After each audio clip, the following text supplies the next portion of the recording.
All right. It is Wednesday again, the second Wednesday of the month. It's April 10th, 2024. I'm Justin Bogard, your host for the Real Estate Note Investing Be the Bank broadcast. And today we're going to be talking about seller finance data, specifically, actually, the numbers for 2023. So we have our friend Tracy Z that's going to be on the show today, and she's diving into all the questions that you want to know. How many loans are actually created a year in seller financing, residential, commercial, land?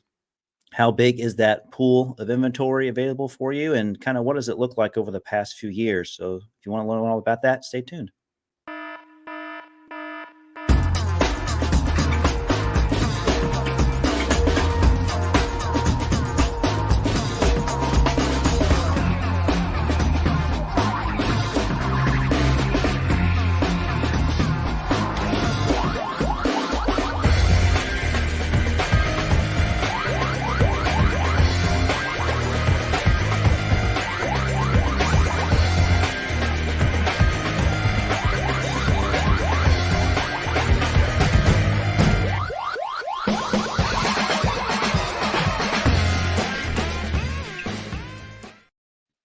What is up, my friends? There he is. Oh, hey, Chris. How are you? You made it in just in time. Hey, in the back, I was having camera issues. I don't even know if my background's the right way or backwards, but it's just been one of those days. I was literally on the phone at 5:59 with the attorney, and I'm like, I got to get off because I got to go live. And he's like, what? And I'm like, I'm going to be on a live stream. And he's like, okay. He's like, what is that? Did he know what that was? He did, and he kind of chuckled. But hey, Tracy. Hey, Chris. It's good to see everybody. Hi, Justin. Hi, Jay. Hi. Hey. Yeah, Tracy, thanks for being on the show. Chris, you are like the kid that sneaks in right just as the bell rings in school and squeezes in between the door before it shuts. I'm here. I'm on time. So yeah, I got to, one of you texted me and it's like, are you that was me. I was texting you. Are you coming? Here's the thing, Chris. If they hadn't said anything, nobody would have even known. It just here, everything was fine. So everyone out there, was I here on time? Did I show up? You were right on time, right on the money. So. We have no evidence to prove otherwise, other than you admitting it. So. All right. Well, hey, we appreciate you rushing to get on the show today. We always appreciate your insight. And so, Jay, you're obviously a continuing guest on here, and Tracy's our new guest for today. And like I mentioned before, Tracy has data that she collects, and this isn't the coolest time of the year for me is to hear the reports and the numbers and kind of what's going on. So we're going to dig in that a little bit deeper. But Tracy, if you wouldn't mind, kind of give the audience just a quick background on you. So your name is a popular name, Tracy Z. If you're not on LinkedIn, and you're in the note space and you don't know Tracy, you probably are hanging next to the Poxitani Phil in the hole. Well, I got started buying seller finance notes in 1988. I had a title and a real estate background. I grew up in a small rural area, so I was familiar with seller financing. Yeah. And I went to work in the big city of Spokane, Washington, which is sort of a joke, right? Because it's a medium-sized city, but I grew up very small town. So when I went to work for this company, they were buying seller finance notes, and they'd been doing it for 30, 40 years when I started there in 1988. So I used my title knowledge to work with them to do closings. And then they taught me this whole world of investing, and I learned the financial calculator, and we were buying all over the United States. And that was their primary purpose. They used insurance funds, and they had a security that they would buy the notes with. And these were all seller finance notes. And then I did that about 10 years and was a vice president there. And then I got the bug to be an entrepreneur. I couldn't buy notes for myself when I worked there. And I had a kid at home. I really wanted to be there when she got home from school. And so I wanted to have a little bit more flexibility and put my knowledge to work to make money for myself instead of everybody else. And so, that's kind of nice. Yeah. And was fortunate enough to meet my husband, Fred Rui, through the note business as well. And so we started our own company in 1997. And we've been buying and selling seller finance notes. And we started a website, noteinvestor.com. And we have a group that also, works together to find and deals and source deals. So I love the note business. We've seen it change over the years. I know there's other types of paper. People make private loans. People buy scratch and dent. People buy non-performing. But my sweet spot has always been the seller finance notes.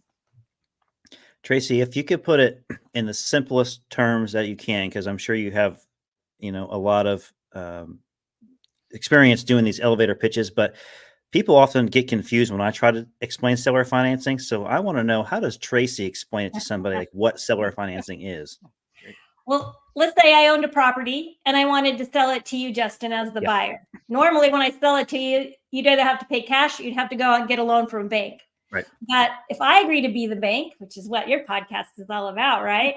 I'm going to sell it to you and allow you to make payments to me over time. And I'm going to get the interest just like a bank. And I'm going to have the same kind of security as a bank. So it's an alternative form of financing. Some people call it creative financing, but really it's just, I'm going to sell to you. I'm going to let you make payments to me instead of going out and having to get a new bank loan. Just beautiful. Awesome.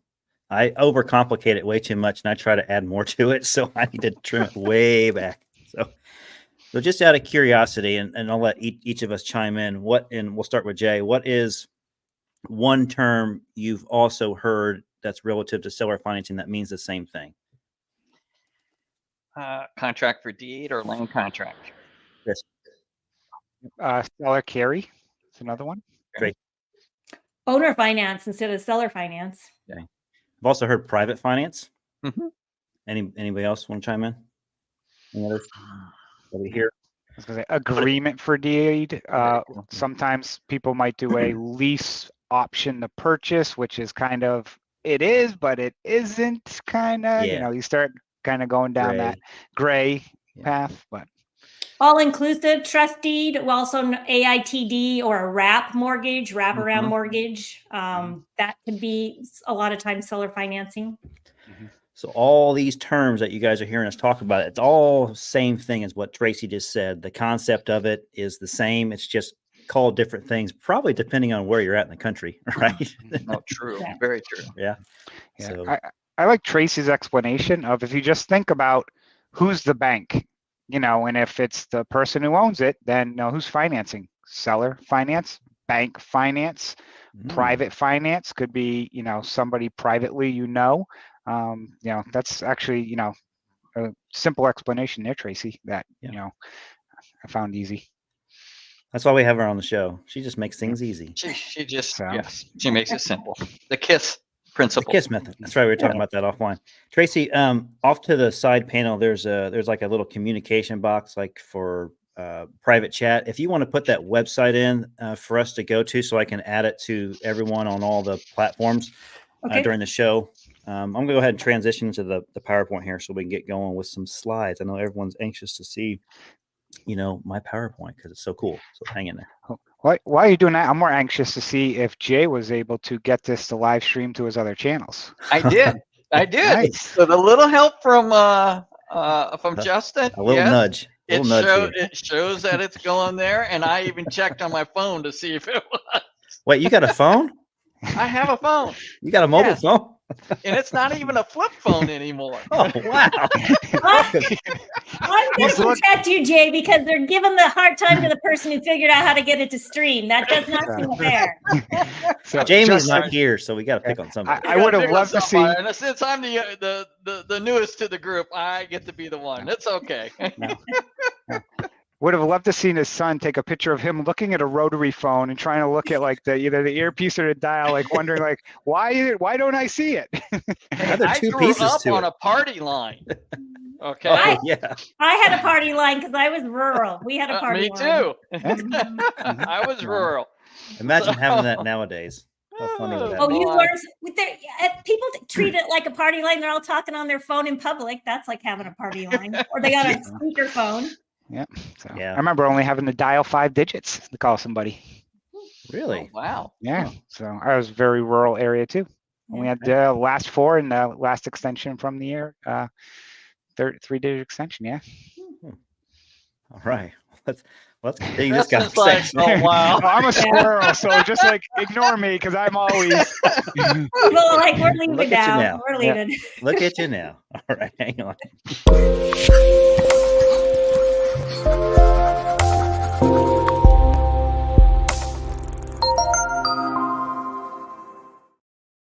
All right, guys, it's broadcast would not be possible, if I can get my screen going here, without some sponsorship. So today, being sponsored by American Note Buyers, that's the company that I started here. If you reach out to us at investors@ambfunds.com, we buy loans, we sell loans, we trade loans, we help people create loans.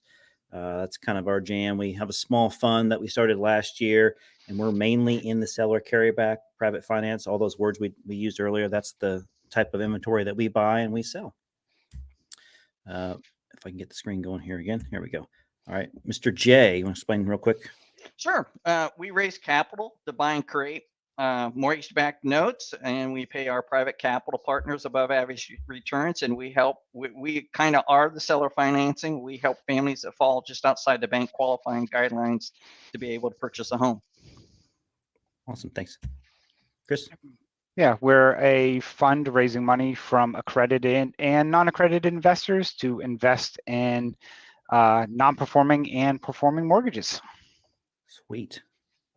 And Tracy, if you want to play the BIFI role today. BIFI role there. I think she can wing it. You're Jamie right now. BIFI, Buy Investors for Investors, provides loan servicing to investors who want to maximize their returns. I wouldn't do that, Jamie. I wouldn't do that too I good, say, that's Tracy, better than because Jamie. might, Jamie's watching. He might, be, we might have a new, marketing and salesperson. Yeah, one less thing he has to do, right?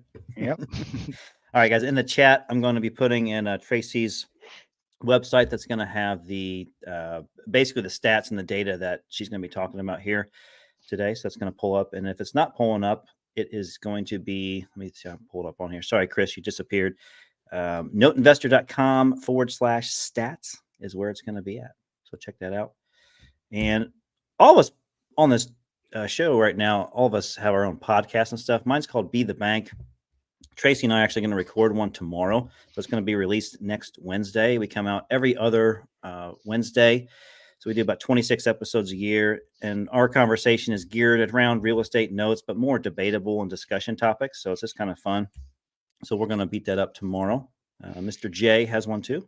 Yeah, we have a live Zoom call that we do on the last Thursday of every month from 12 to 1 Eastern time.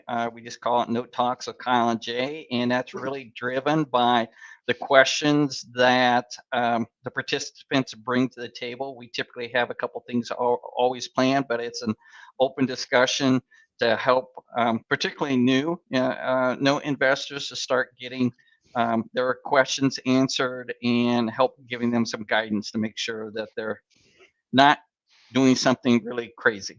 Right on. Chris? Yep. It's we host the Creating Wealth Simplified podcast, where we talk about mortgage notes, also passive income, and how to invest passively, as well as due diligence in making sure that you vet sponsors, you vet loans you buy, what other aspect of real estate that you're investing in, trying to educate people to make sure they avoid mistakes, and of course, many of the ones that I've already made.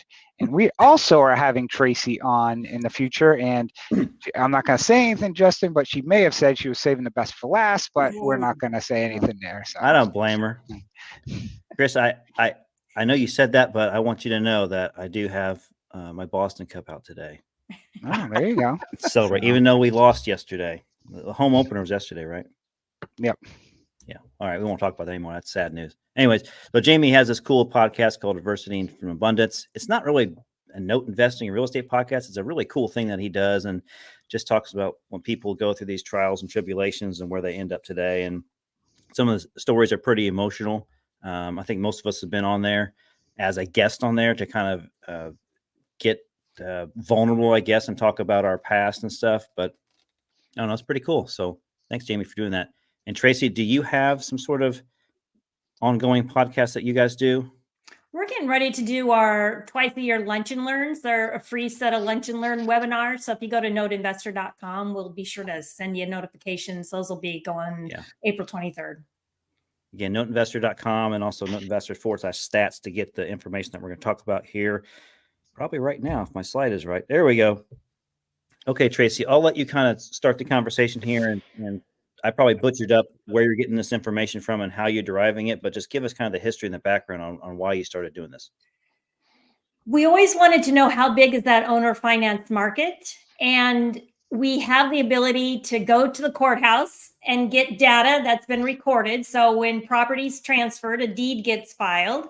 And from that record, we see somebody gave a deed to the buyer, and at the same time, they took back a deed of trust or mortgage. So that indicates they owned the property, sold it, and seller carried or seller finance. So those two documents get recorded together. So we found out, and we've been tracking this, so 12, 13 years very, very carefully. We used to track it a little bit differently, but we didn't have as much data. Now we've got a lot of data because a lot of counties have their data online. So we found that last year in 2023, there was 28 billion with a B in seller finance notes. And that's not an anomaly in the last 5 years. So when you add them all together, it's been 125 billion in the last 5 years. So a pretty substantial number. I think most people are surprised that that number is so high. I think they feel like because they don't hear it and they don't see it every day like we do, they just assume like, oh yeah, there's probably a few $1 million in the year. Like, oh no, it's billions, billions of dollars. Yeah, this is only what's recorded, and it's only first position, and it's $30,000 or more. It doesn't include things like unrecorded contract for deeds. If those weren't recorded, they wouldn't be picked up. It doesn't include seconds.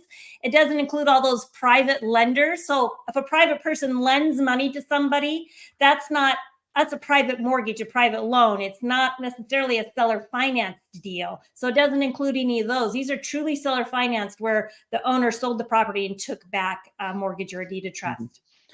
Thanks for clarifying that, because I assume that data that you just described last was in there. So that makes this pie even larger than I thought. Much larger. Yeah. And when you look at it, Justin, people think, oh my God, 20 billion, that's a lot. And again, people forget how big the mortgage market is. We talked about this previously. It's, just on single family residential, before even like duplexes up to 4 units, you're like 13 trillion. So seller financing actually is, 28 billion is huge for us as investors to tap into, to buy that type of product. Overall, it's not even, probably, shining star in the universe compared to the overall market when you look at things. That's a good point. I wonder if there's statistics out there of, people that are in let's just say the traditional mortgage space versus this space, the seller carry space. So how many billions of dollars are in this space compared to how many people like us that are buying them versus the other side of the world where there's, hedge funds and other people that do mortgage-backed securities for the standardized stuff. I wonder what that ratio would be. Just curious. Not too many of us out there. I think we're the only 4 doing it right now.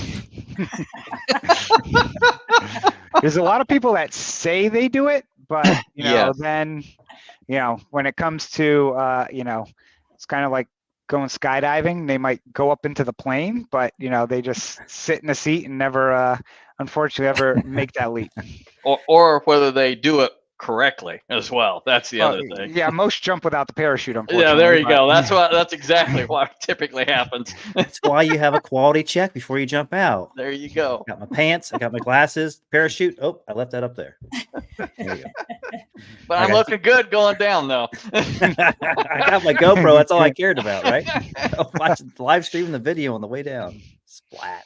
All right. If you guys have any questions or comments or just want to say, hey, feel free to use the whatever social medium that you're on, the comment section. So we'll get them up here and display it.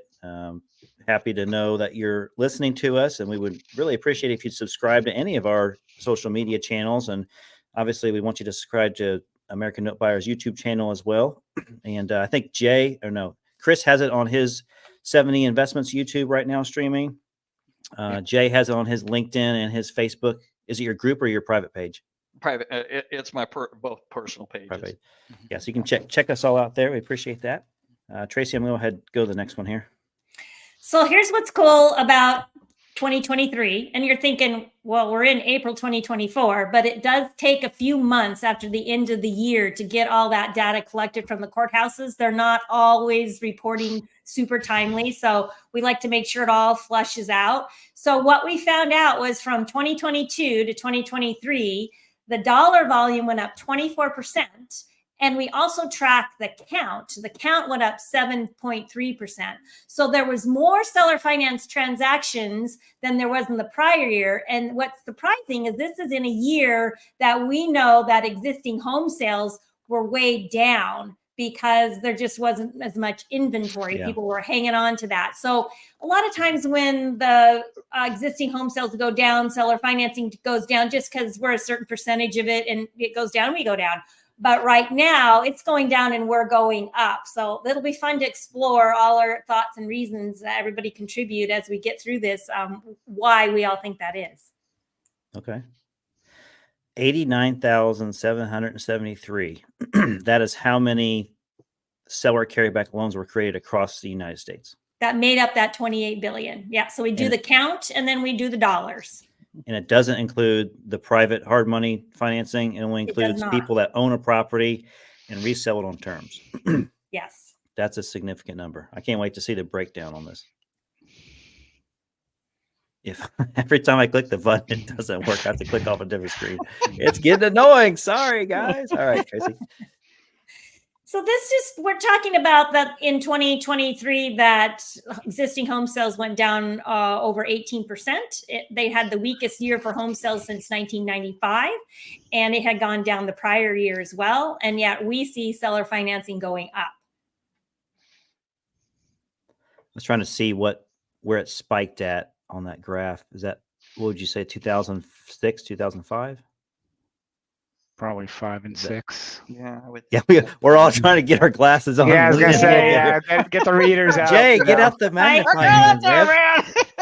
It spiked before the subprime mortgage meltdown, and then of course it kept going up after that, and then a lot of home sales after COVID, and now that rates have gone up, we see people hanging on to those properties. That's amazing. So the reason we feel all this is happening, more seller financing, is something called the Mortgage Credit Availability Index. Okay. And this is tracked by the Mortgage Bankers Association. It says, hey, how hard or easy is it for me to go out to a real bank and get a loan to buy my house?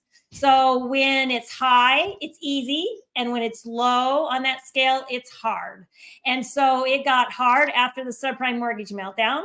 And it got hard again after COVID. And then it got harder still when the rates went up. That's where those 3 arrows are. So this says, hey, when are banks tightening up on lending to people who want to buy a home? And it could be a variety of reasons. They could be pulling back because of the secondary market.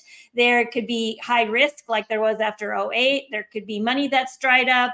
They could be worried about higher down payments and better credit scores. They want better quality. So when banks start getting stingier with their money, we see there's more seller financing. It just naturally happens. There's more seller financing when banks are more stingy with their money. Okay, yeah, and you answered a question I was going to ask earlier on two slides ago. Was, is there a correlation between when the rates go up and the banking's tight versus seller financing? So I guess the answer is yes. Sorry, Chris, I'll cut you off. Yes. I think the general public often does not understand that the banks, all right, their financing is just a very top sliver, all right, maybe 10 to 15% of the whole potential market that's out there. They want the very premium, the very top. That doesn't mean that there's a whole nother group just right underneath of that don't necessarily check all the boxes that the bank has, but they're very viable borrowers that make good incomes and can put a good down payment. And when people often they hear seller financing, they think the $500 a month, 500 down, 500 a month, and that is so far from the truth of what is actually happening out here that I almost laugh when I hear that. All right. But the reality is there's many good borrowers that just don't fit in the little box that the bank has, and that's where it's a seller financing fills that gap. All right, and as they get tighter all the time like this, our opportunities to seller finance increase significantly. Yeah, and I was speaking with somebody yesterday who speaks a lot with banks, and banks are starting to have liquidity issues because a lot of people are removing their deposits, and banks can only lend if they have the deposits in. So banks are slowing down their lending. And as Jay mentioned, banks only take up a percentage of the market. There's non-bank lenders out there. But the concern with the non-bank lenders has been when they originated it, they're originating it to turn around and securitize it and sell it to like Fannie Mae or a government-sponsored entity. But that has such a small box it has to fit in. And with the housing pricing going up and interest rates going up, now those old formulas of people heard like 28 or 38% of your income, or I think it's up to like 42, or I don't even know where it's at now. A lot of people don't meet those requirements. And now, so those non-bank lenders are throwing them out. Some of the banks that hold their loans are having the liquidity issues, and some of these sellers want to sell. So for them, they also have a lot of equity or may own the property. So it's like, hey, let me just finance it and collect the interest payment and maximize the value. You know, Chris, what you say there is so true. The last two seller finances that we've done, their debt to both the situations where their debt to income ratios were only 28%, but yet they could not get a bank loan because of other factors. And they both were business owners. Well, there you go. Business owners, That's because right. they don't have W-2 or they haven't worked at a job for 2 years, or there's, you know. We're really good at writing off everything allowed under the rules. Exactly. but it kind of bites you in the rear when you try to go and get a bank loan then. So, and both of these individuals, they make six-figure incomes. I mean, they're good borrowers. So. They think that we're laundering money because we don't have a W-2 job with an employer. That's true. Richard said that he tried to get I don't know if it was like a big name like Chase or something like that, but he went to a bank in California to set up for one of his newer businesses. And he explained what he did and he showed what he did and through QuickBooks and stuff. And they were convinced that he was laundering money. And so they wouldn't let him bank there. Wow. And he's like, I can't win. I've had that. I showed you everything. I had that happen once where after the fact, they came when I went to open a bank account for my latest fund.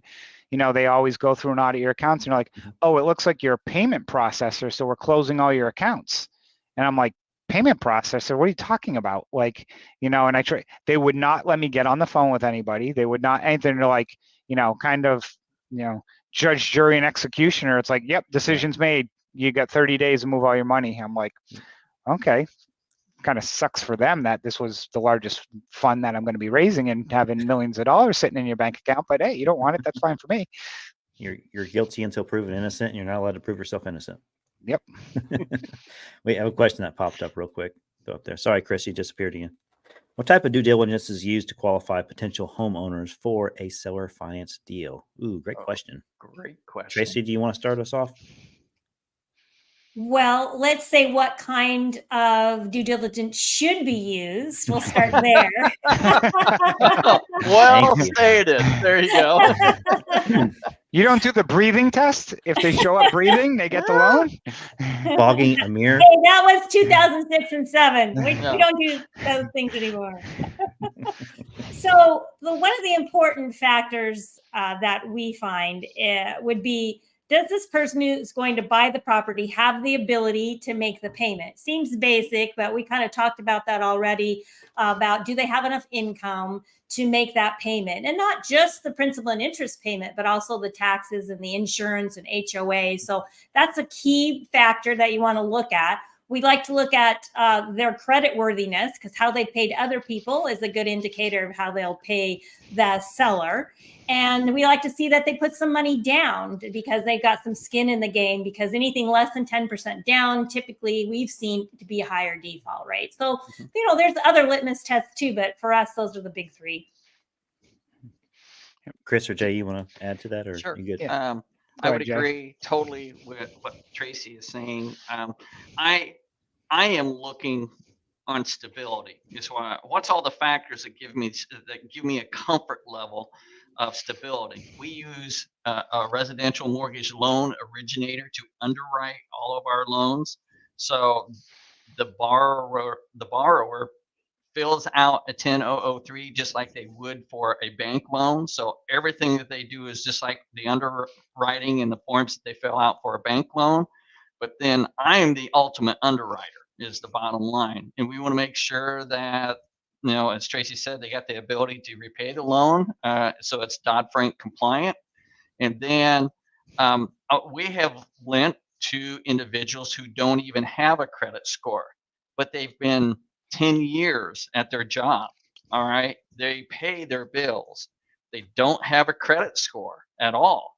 Their ITIN borrowers often do not have a credit score. All right. And those are people who are here legally. All right. But they're not necessarily a U.S. citizen, but they have an identification number. So they're here legally. And those individuals tend to put significant large payments down. And we will not work with anyone unless they will put at least 10% down as a minimum. And we want to know, where has that 10% come from? So, Right. I mean, has it been a gift? A gift is okay, but what we want to see is, have they demonstrated discipline enough to save money to be able to get to that 10%, and that they can handle the money? If they can handle money, handle their finances, they've been stable at their job or in their industry for a number of years, then the likelihood that they're going to perform is really pretty high, and they put a significant skin into the game. The cards are in your favor at that point. Yep. The thing I'll add, and again, what Tracy and Jay both said, 100% accurate, like using the RMLO, a key phrase that, people should understand what it means is called safe harbor, which means, basically there's, kind of rules that have already been said. Hey, if you follow these rules, you should be okay. And I know in some seller financing, people are like, well, I don't need to comply with Dodd-Frank, or I don't need to do this. Well, technically, you don't have to follow that letter of the law, but there's so many other laws out there because you're still giving a consumer loan to somebody. Mm-hmm. So you still need to confirm like their ability to repay. You can't just go take $10,000 from somebody and it's their last $10,000 and they have no other income and then turn around and foreclose against them. You could potentially have litigation come against you in that sense. And one of the things that I've seen an RMLO do that I thought was interesting, and we also do this internally, even on like sometimes loan mods on our loans, is the Veterans Affairs Administration has a spreadsheet that kind of takes into account like where the person lives, like what's their average cost of housing in that area and everything. And it's kind of, a spreadsheet where you can calculate also whether the borrower does have that ability to repay based off of what's the average heating bill in that area for this size house. And, we like to use that. So if somebody ever questions, well, did you confirm this borrower could afford this? It's, well, yeah, we ran it through what the government, same thing the government underwrites with. So, that kind of leads you a lot of times to keep, what's called, again, that safe harbor. Awesome. Great explanation, guys. So they need to pass the eye test, meaning that you got to, trust but verify. Say, hey, here's the terms, here's the situation. Is this in your wheelhouse to afford that? Oh yeah, okay, great. Now fill out this form so we can prove that. Right, the RMLO, and you don't have to pay for the RMLO as the lender. That's something you put on the settlement statement, and the borrower pays. So, and one thing I'll just add, Justin, is like I'm seeing a lot of people online right now, like in Facebook groups and stuff, like finding a seller finance deal and like borrowing the escrow and the down payment, and whoever's originating that paper, that borrower, I'm going to feel bad for them, because most likely if somebody has to borrow the money that they can't even put $2,500 down in escrow or no down payment, history says a lot of those loans are going to probably end up in default. 98% of them will. I'll say that. They will definitely. The other thing is whether you're required or not to utilize an RMLO. Why would you not utilize an RMLO to make sure that the borrower has the ability to repay. I mean, we're looking at something 20, 30 years down the road, and you calculate the amount of money that will come into you over that period of time. Why would you not spend some time up front to make sure that you've got a good buyer that can perform, rather than all the headache that you've got to go through down the road for a foreclosure? Okay, that just makes no business sense to me. Yeah, you got to think of it. If you're investing in something, don't you want a return? And wouldn't you do everything in your power to make sure you get that return? You know? So, all right, Tracy.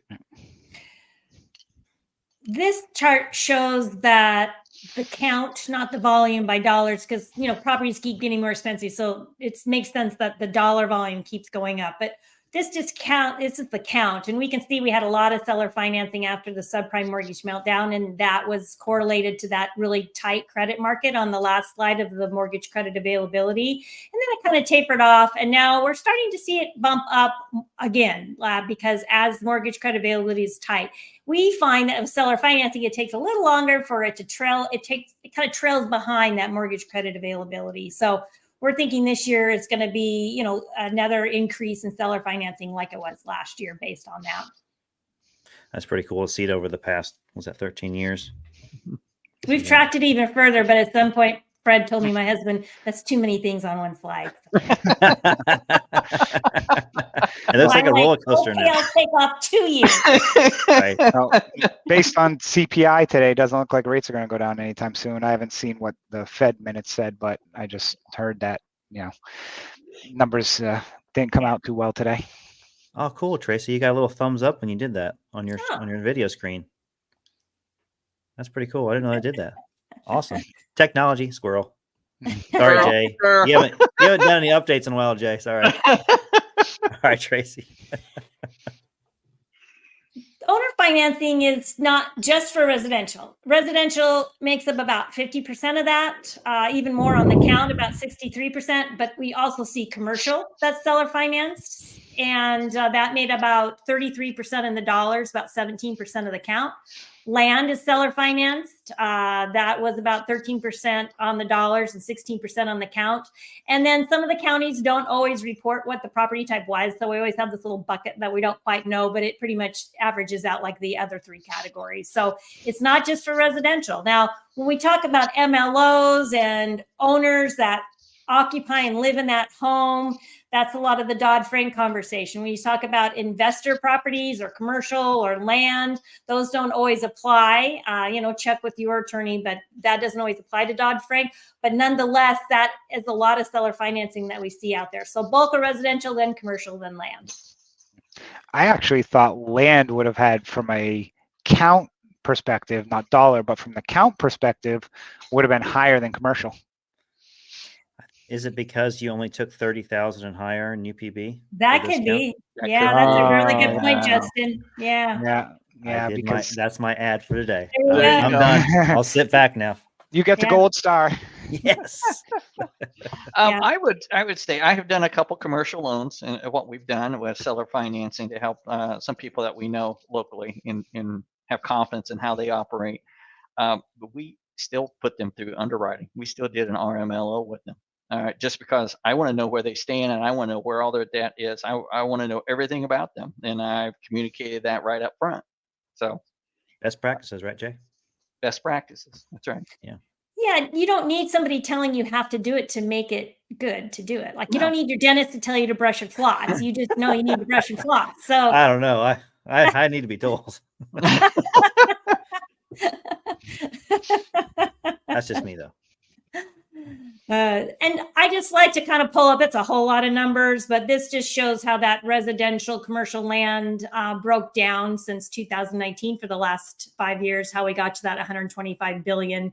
And we can see that in dollar volume, that residential went up from 2022 to 2023, about 17%, from 11 billion to 14 billion.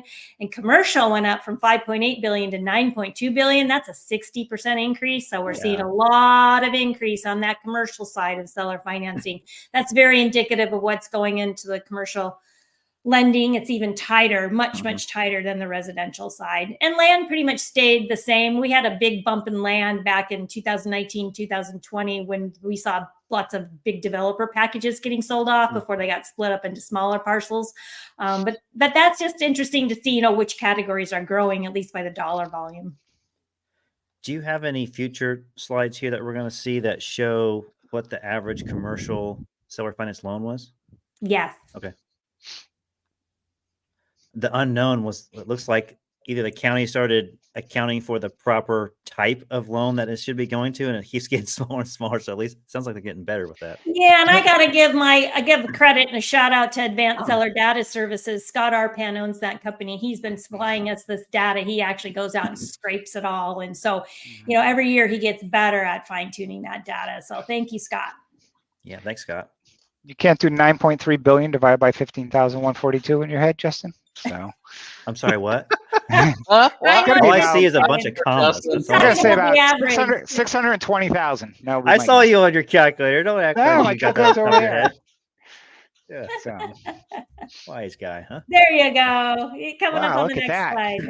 I didn't That's even know it was close. next. I honestly didn't know. So this is exactly what Chris was talking about. When we know the volume and we know the count, then we can get an average. And so the average seller financed note size was 248,523 last year. It was about a 10% increase over the prior year. And what I love about this statistic is the average loan to value is 74%. 4%. Yeah. That means they put defeats it. down an average of 26%. So much what Jay, you were saying, Jay, everybody thinks it's 0 down or 500 down.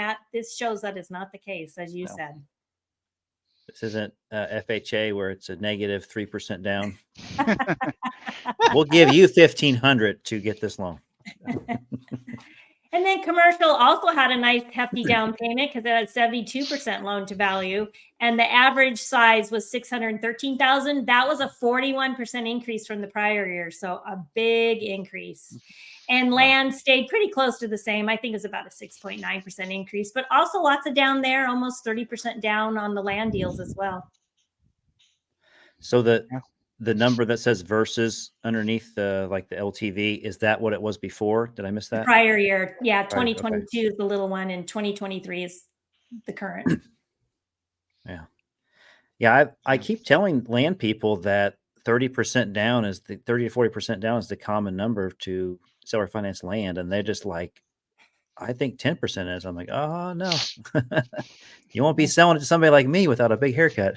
That's right. Well, and a lot of those land developers have also inflated the price a bit. They're getting a premium price because they're giving terms that are so easy to get in if they don't require a lot down. And having done this 30 plus years, land is the first thing to start suffering, and then commercial when you have challenges of people making payments and the values go first. So yeah, you're smart to be careful on the land. I like land notes. We do land notes, but I want them to have good credit and I want them to have down payment. And if they don't have a lot of down payment, then I want to see that they paid for a lot of years, some kind of verifiable payment history. Yeah, if you think about land, it's somebody doesn't really live there, unless they're planning to build on in the future. So it's not going to be a priority for them to pay when things get tight. So that's like another risk factor in the back of my mind that says, yeah, let's make sure we monitor that or take that into consideration. Yeah, or maybe they put a tiny home on it. Justin, you had a deal where they moved a tiny home on their piece of land, right? Yeah. Yeah, so that makes it more secure. I lived in a tiny home. It was a tiny home on wheels. It was a camper. That's the original tiny home. That's what I always tell people. That was the original tiny home. It was no real property, just personal property. Got a lot of miles on that thing. All right. So, hey, what would you expect are the top states? So we find that 10 states make up about 67% of the volume. It used to be 70% each year. It goes down a little bit, but 10 states make up most of the volume. And Texas, all the time we've been tracking it, has the most seller finance transactions. This is based on count, not dollars, because we think dollars would get one state to run away with it. Looking at you, California. And but Texas has always been number one for the most seller finance notes created. Florida, number two. And believe it or not, just based on count, California, number three, has a lot of seller financing too. And you can just see the other states spattered around there. So if you're interested in seeing every state, all 50 states. You can download the whole state list over at noteinvestor.com/stats. Why do you think California has a high count? They always have. That surprises people, but there are parts of California where they use seller financing. Yeah. You gotta also think outside the major metropolitan areas where it's not like $5 million for parking space. You know, you got to remember California is basically the size of the East Coast outside of Florida. So there's still affordable places in California. Most people just don't want to live there. Gotcha. Okay, and there's a lot of transactions there too. So just when you're talking number of transactions, that also starts to add up. Yeah. Fred, my husband, said we need to figure out a way to do this per capita. So that's on my list for next year, to figure out how to do it per capita. Yeah. Ones that surprised me a little bit are like Pennsylvania. I know it's a big state and stuff, but it's also, you know, some of these judicial states where you do have to foreclose versus, you know, Texas, you go to the bathroom, come back, and your foreclosure sales occur. Same with Georgia. Exactly. Even California. I mean, California, actually, most people don't realize California foreclosures are fairly quick. Now, if you got to evict somebody, that's a whole nother animal. They can live there forever. Some of these states actually surprise me in regards to, like, Virginia, where I'm from, is a big state, and as you get outside of the DC area, there's a lot of affordable homes, and I'm surprised there's not more like seller carry, down in those necks of woods, or like Tennessee is booming right now. So I thought I'd see more there for people who had got significant equity and from that standpoint. But yeah. So what's the Washington, and then what's the one above Washington? Nothing. Canada? Or no, sorry, the one below Oregon. Okay, I missed the line. I saw the Washington next to the green. I was like, I don't think that's Washington, but perhaps my third grade geography knowledge neglected me. I mean, I did learn today that it's Spokane, not Spokane. I thought it was pronounced Spokane. I'm from it's Spokane. Yeah. No Spokane. How is it spoken? No Spokane either. Spokane. Okay. There's my dad. So to Chris's point, I just peeked to make sure I was right. Tennessee was number 11. It almost squeaked in to the top 10. Yeah. So your hunch was right. Mm-hmm. So Justin, I think for us, for Indiana, there still is a ton of people that write a land contract and never record it. That's not getting picked up. We're number one for unrecorded documents. Unrecorded contracts, probably. Right. Yeah, and Michigan's probably right behind you. Yeah, the Michigan would be there as well. Yeah, it's usually followed by Ohio after a couple beers.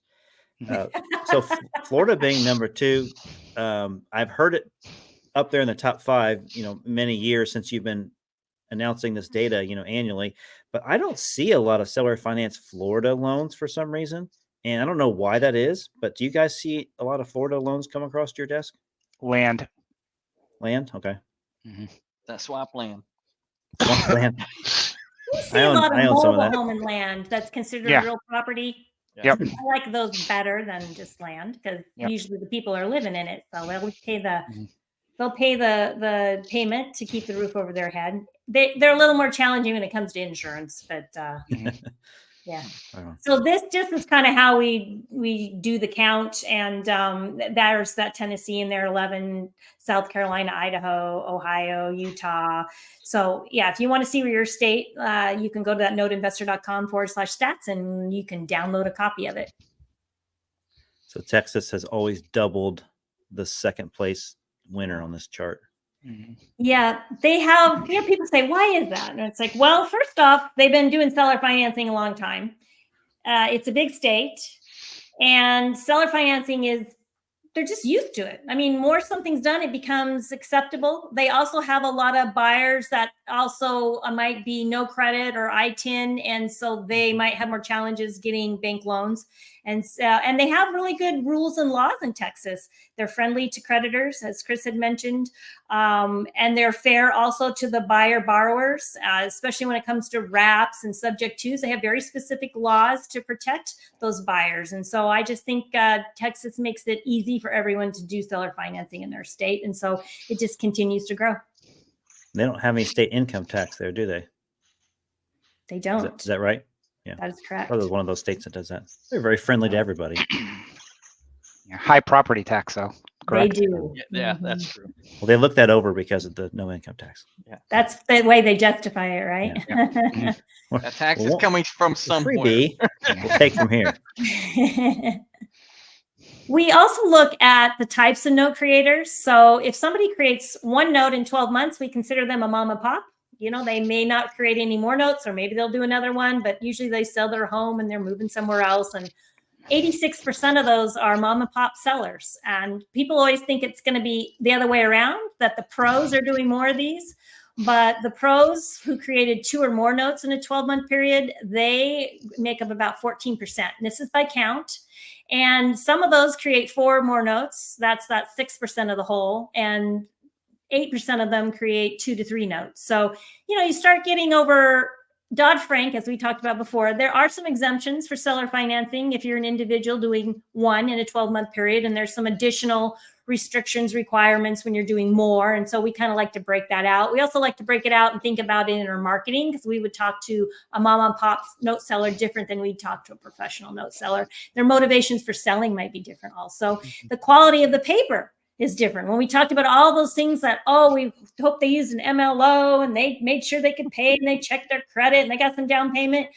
We hope the pros are doing that. But let me tell you, mom and pops generally are not. And so you've got to try to recreate that file as best you can when you're looking at buying those notes. Isn't the real estate investor numbers similar to this as far as like rentals, like more of the mom and pop rental landlord or landlord hobbyists, like the ones that own like 1 or 2, are significantly more of the market than even the Blackstones? Yeah, there was somebody came out with a report that was trying to say that, you know, like 30% of all homes last year were bought up by like institutions and stuff, but that was not accurate information in regards to, you know, where investor properties were getting bought up and stuff. But no, you're right. Most of the, you know, homes for real estate or secondary properties are owned by, you know, individuals. I think it's between like 1 and 3 make up a huge percentage. I want to get in the market with the guys that create 4 more notes. That's the guy I'm looking for. Yeah. So you just call up Scott Arpen at Dan Seller Data Services and ask him to run that list for you. I actually have. I'm not giving it up either. You're not giving it up. There you go. None of you can see it. Justin's like, stop. I don't care how many Red Sox games you take me to, Chris. I'm still not giving it up. Yeah. So it was interesting because you mentioned like Scott. We found another source that does it all for like the private lending. Yes. Where they can do it. And again, maybe Scott can do that as well, but that's all they track is like the Kiavis and by geographic area, and they scrape same thing, all the counties and stuff, and can tell you, you know, so people who actually want to act as a private lender, which is another topic we'll talk about another time, it's like you can find out who's lending and who's borrowing in certain areas, you know, and there's so much data now online, which is makes life much easier than it was back in, you know, the late 90s and stuff, where, you know, I remember if I wanted to see my stock, how it was doing, I'd have to open up the newspaper and look into the business section. So the obituaries, you mean? Your stocks? Well, yeah. Maybe not yours. Okay. No, yeah, I went all in on WorldCom back in at a period of time when it was supposed to be the next, you know, big tech giant, and we all know how that worked out for me. Did you say Enron? Nah, it's pretty much same thing. WorldCom, you know, they were number 2 behind Enron, you know, for the biggest fraudulent bankruptcy ever. Cool. We have reached we've passed the climax of the slides with the numbers here. Yeah. All right. Perfect timing too. /stats. So noteinvestor.com, that's your main business that you do, Tracy? Yeah, we have a website. It's got over 300 articles on there. We believe in empowering people with knowledge, whether you're going to buy a property with seller financing or sell a property with seller financing, or you'd like to start buying notes for passive income. We just believe in, you know, somebody taught me this business back in 1988, and somebody taught my husband, believe it or not, in a community college class down in California. He learned about note investing. Yeah. And so, we both believe in giving back by sharing the knowledge. And so we also do some training and mentoring, but our main goal is just to introduce people to the idea and see if it might be right for them. I'm going to give Tracy a plug because I know a lot of people have taken your training to learn seller financing and performing loans. And every person that, takes it, if they've looked at something else, they all go back to same thing saying, oh, Fred and Tracy's training has been, the best and so helpful, and just the amount of, input, the community you put together. So I just want to give you kudos for that. Oh, thank you. That means a lot to me. Agreed here. I'm actually part of that community, so I have been for a few years here. But I'm part of two groups, and yours is definitely one of them. So yeah, well, thanks, you guys. I really appreciate that. It means a lot to us. They do a great job. I echo that. Chris stole my thunder because I was going to say the exact same thing. So I took my notes. I'm just mad that Jay's not part of my group. So it's okay, Jay. Tracy got to me first. Sorry. He can only handle one group at a time. So he committed with Tracy. He's got to stay with Tracy's group. So, what it is. All right, you guys can reach out to Tracy directly. She answers the phone 24 hours a day. No. Email is the very best way to get me. I'm an email person, but you will get that reply on the phone. It just might be from Michaela. I don't even have her phone number. The only way I get a hold of her is email, and hope to God that she recognizes me and responds. So awesome. Well, thanks for sharing all that data today. That was awesome. Noteinvestor.com/stats. If you guys have anything you want to sell, go ahead and scan this QR code. If you're watching the replay, you'll get to a form where you can fill out information. I'm the guy that'll probably buy any of these. The rest of you might buy some of them or most of them. So we're just looking for first liens, performing, non-performing. That's kind of the best inventory that we're looking for right now. We will look at some commercial stuff, but probably nothing like a gas station or a single-use type of business. It's probably not going to be a good option for us to buy right now because of all the information we provided today. There is a Facebook group that we kind of started a few years back just for this broadcast that we do. It's active, but it's not active, meaning we have people on there that are looking for deals. We have people on there that are looking for more education. So we hope that this program provides them with more education to help them, advance their career in real estate note investing. We obviously record all the stuff on Facebook as well. So you can watch any of the replays that we've done over the last, I was thinking about this earlier today. I've been doing this for, I think, 6 years straight, this second Wednesday of the month for every month. And I've only missed 2 of them. And I had people sub for me. So this has been going on for quite a while. So there's a lot of content available out there, probably more than you want, but it's a good laugh to see what I looked like 6 years ago. And now I have no hair. So there you go. You're joining the group, Justin. You're close I didn't even to my think heart. about that, going back to like my first podcast episodes and being like, what did I look like then? So you look the same. You got that baby face. You don't change too much. So no, it's like, with the Zoom or whatever, you can like put those filters to make, make oh yeah. So, I use those. Yeah. And people see in person and go, whoa, you got a lot more wrinkles than you look like on there. I always love meeting somebody and then be like, you're a lot taller. Wow, you're shorter than I thought you would be. It's always the height. When I met Chris the first time, that's exactly what man, you were a lot shorter than what I thought you were. Are you at a distance, Chris? So, well, on these, I wear my heels for you, Jay. So. All right, thanks, Joe. Appreciate that love. Clay, thank you very much. And Michael, thank you very much as well. Appreciate everyone on the live part of the show today. Do you guys have any thoughts about what happened today? We'll break this down before we get off here. Jay, you always got lots of content to share. Well, I'm just going to say from the standpoint, seller financing is alive and well, obviously. Yeah. And it's going to be, I anticipate, tremendous opportunities. We have some stuff on our website as well as for educational. All right, that's we provide free as well. You can go and look at that.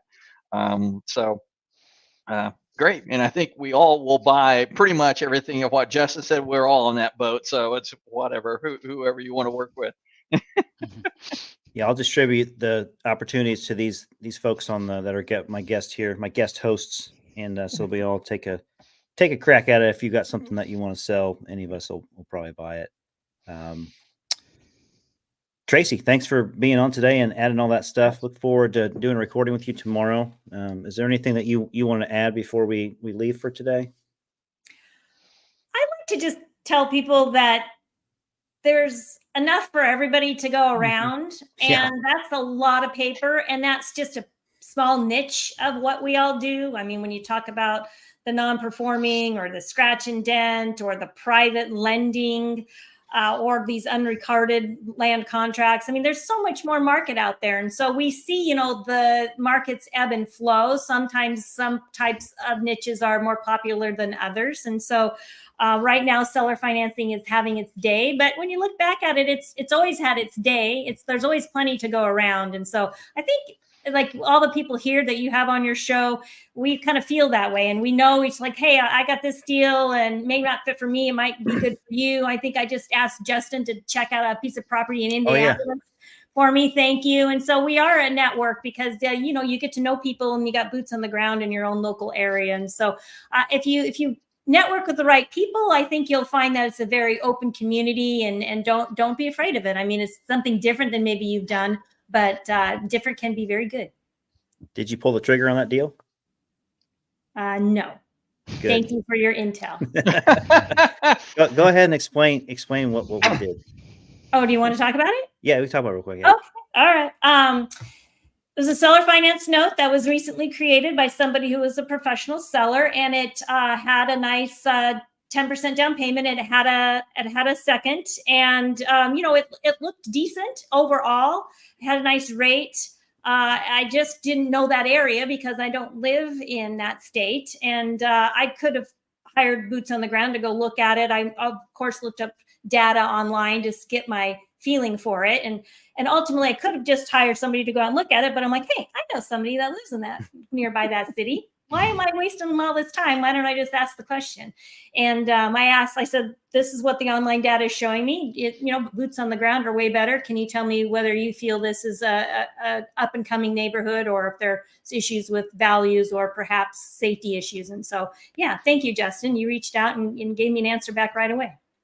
Well, it's cool. You're welcome anytime for any of you guys. And I know you do the same for me. But the house pictures look great. The remodel looked really good. And you wouldn't have known if you just shown that picture to somebody. Oh yeah, I would have bought a loan on that all day long. Give me 100 of those, right?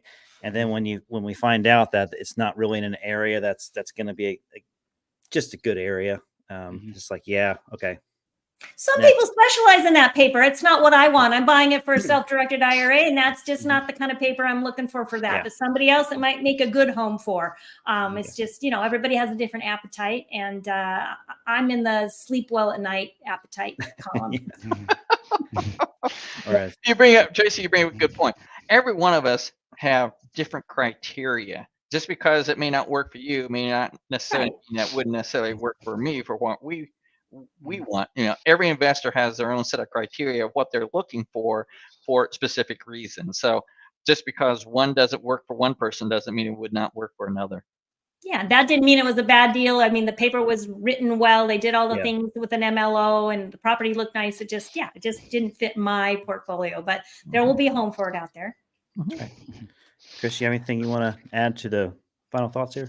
Yeah, I'll just add, again, tagging on to what Jay and Tracy said about, the community and people helping each other, and there's plenty of opportunity. There's also people are willing to help in this industry. So if you're looking at an asset and you have a question, reach out to people, whether it's in a Facebook group or ask somebody who, has experience, say, hey, look, do you mind spending 5 minutes just taking a look at this, or a quick check, a sanity check that either I ran a number properly, or, did I order the right type of title report, or whatever the case may be. Most people in this space are always willing to help somebody who's new, eager to learn, and hungry. Exactly. Great comments, everybody.